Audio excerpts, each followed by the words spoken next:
ವಿಜಯಪುರ ಜಿಲ್ಲೆಯ ದಾನಮಳ ಅತ್ಯಾಚಾರ ಹಾಗೂ ಕೇಂದ್ರ ಸಚಿವ ಅನಂತಕುಮಾರ್ ಹೆಗಡೆ ಅವರ ಸಂವಿಧಾನ ತಿದ್ದುಪಡಿ ಹೇಳಿಕೆಯನ್ನ ಖಂಡಿಸಿ ಸವದತ್ತಿಯ ವಿವಿಧ ಸಂಘಟನೆಗಳ ವತಿಯಿಂದ ಸವದತ್ತಿ ಬಂದ್ಗೆ ಕರೆ ನೀಡಲಾಗಿತ್ತು. ಬಂದ್ ಅನ್ನು ಬೆಂಬಲಿಸಿ ಸವದತ್ತಿ ಪಟ್ಟಣದ ಅಂಗಡಿ ಮುಂಗಟ್ಟುಗಳು, ವ್ಯಾಪಾರ ಮಳಿಗೆಗಳು ಮುಚ್ಚಿದ್ರಿಂದ ವ್ಯಾಪಾರ ವಹಿವಾಟು ಸ್ತಬ್ಧವಾಗಿತ್ತು. ಇತ್ತೀಚೆಗೆ ವಿಜಯಪುರದಲ್ಲಿ ನಡೆದ ದಲಿತ ಬಾಲಕಿ ದಾನಮಳ ಸಾಮೂಹಿಕ ಅತ್ಯಾಚಾರ ಕೊಲೆ ಖಂಡಿಸಿ ಇಂದು ಬೆಳಗಾವಿ ಜಿಲ್ಲೆಯ ಸವದತ್ತಿ ಪಟ್ಟಣದಲ್ಲಿ ಬಂದ್ಗೆ ಕರೆ ನೀಡಲಾಗಿತ್ತು.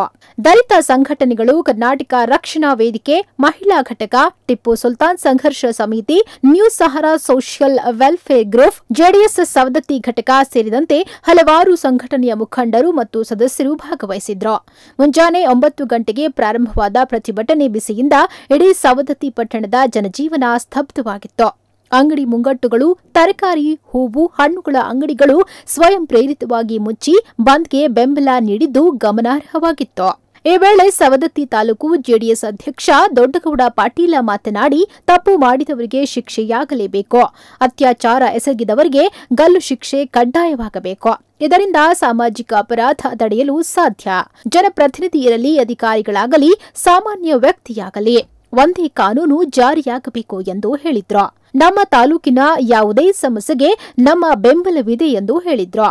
ಇನ್ನು ದಲಿತ ಸಮಾಜದ ಮುಖಂಡರು ಮಾತನಾಡಿ, ಸಂವಿಧಾನ ತಿದ್ದುಪಡಿ ಹೇಳಿಕೆ ಕುರಿತು ಆಕ್ಷೇಪ ವ್ಯಕ್ತಪಡಿಸಿದ್ರು ಮತ್ತು ಬಾಲಕಿ ದಾನಮ್ಮಳ ಮೇಲೆ ಎಸಗಿರುವ ಕ್ರೌರ್ಯವನ್ನ ಖಂಡಿಸುತ್ತೇವೆ. ಇಂತಹ ಕೃತ್ಯಗಳು ಸಮಾಜದಲ್ಲಿ ನಡೆಯಬಾರದು. ಈ ಕೃತ್ಯ ಎಸಗಿದವರಿಗೆ ಕಠಿಣ ಶಿಕ್ಷೆಯಾಗಬೇಕು ಎಂದು ಒತ್ತಾಯಿಸಿದ್ರು. ಸ್ಥಳೀಯ ಎಪಿಎಂಸಿ ವೃತ್ತದಿಂದ ಕೋಟೆ ಹತ್ತಿರದ ಅಂಬೇಡ್ಕರ್ ಪ್ರತಿಮೆಯವರೆಗೆ ಪಾದಯಾತ್ರೆಯ ಮೂಲಕ ಕೇಂದ್ರ ಸಚಿವ ಅನಂತಕುಮಾರ್ ಹೆಗಡೆಯವರ ಅಣುಕು ಚಿತ್ರದ ಮೆರವಣಿಗೆ, ಅವರ ಹೇಳಿಕೆ ವಿರುದ್ಧ ಘೋಷಣೆಗಳನ್ನ ಕೂಗಿದ್ರು. ಕೊನೆಗೆ ಅಣುಕು ಚಿತ್ರಕ್ಕೆ ಬೆಂಕಿ ಹಚ್ಚಿ ಆಕ್ರೋಶ ವ್ಯಕ್ತಪಡಿಸಿದ್ರು. ನಂತರ ಸವದತ್ತಿ ತಹಶೀಲ್ದಾರ್ ಎಂಎನ್ ಮಠದವರಿಗೆ ಮನವಿ ನೀಡಿದ್ರು. ಆದ್ರಿಂದ ದಲಿತರಿಗೆ ಅಷ್ಟೇ ಅಲ್ಲ, ನಾಳೆ ನಿಮ್ಮ ಮನೆ ಹೆಣ್ಮಕ್ಳ ಮೇಲೆ ರೇಪ್ ಆದಾಗ ನೀವು ಅಷ್ಟೇ ಹೋರಾಡ್ಬೇಕಾಗತ್ತೆ. ಎಲ್ಲಾರು ಒಗ್ಗಟ್ಟಿನಿಂದ ಬರ್ಬೇಕು. ಭಾರತ ಇವತ್ತು ಹೊಡೆದ ಹಾಳಾಗಿ ಪಾಕಿಸ್ತಾನ ಮೂಲಕ ಎಲ್ಲ ಹಾಳಾಗಿ ಎದಕ್ ಹೋಗತ್ತಂದ್ರೆ ಯಾರ ಕಣ್ಣು ಒಗ್ಗಟ್ಟಿಲ್ಲ.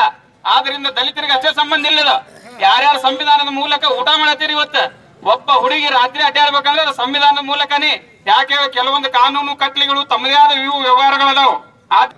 ಆದ್ರೆ ಆ ಶಕ್ತಿ ಸಾಮರ್ಥ್ಯ ತೋರಿಸ್ಬೇಕಂದ್ರೆ ನಾವು ಬಡದಾಟಕ್ಕಾಲಿ ಇಂಥ ಕಾಲಿ ಬಂದಂತವ್ರಲ್ಲ. ನಾವು ಯಾವಾಗ್ಲೂ ಯಪ್ಪ ಎಣ್ಣ ಅನ್ಕೋತ ನಾವು ನಿಮ್ಮ ಕೈ ಕೆಲಸ ಮಾಡ್ಕೊತ ಬದುಕಾಗ್ತೇವೆ ಅನ್ನುವಂತ ಉದ್ದೇಶಕ್ಕಾಗಿ ನಮ್ಮನ್ನ ಇನ್ನೂ ತೋತಕ್ಕೆ ನಮ್ಮನ್ನ ಒಳಪಡಿಸಾಕತ್ತೀರಿ. ಇಷ್ಟೇ ಹೇಳಿ ನಾನು ಮಾತು ಮುಗಿಸ್ತೇನೆ. ಮಾತಾಡಕ್ ಬಾಳ್ ಬರ್ತೈತಿ ನನಗ, ಮಾತಾಡೋಲ್ಲ ಹಂತವಾಗಿ ಅಷ್ಟ ಮಾತಾಡ್ತೇನೆ. ನಾವೊಬ್ಬ ರೈತ ನಿಮಗ್ ಬೆಂಬಲ ಯಾವತ್ತು ಚಲೋ ಇದ್ದವ್ರಿಗೆ ನಾನು ಬೆಂಬಲ ಇದ್ದೇ ಇರ್ತೇನೆ. ಚಲೋ ಯಾವ್ದೈತೆ ಅವ್ರಿಗೆ ನಾನು ಬೆಂಬಲ. ಏರ್ನ ಕರಲಿಂಗಣ್ಣನವರ್, ಜನತಾ ಟಿವಿ, ಸವದತ್ತಿ.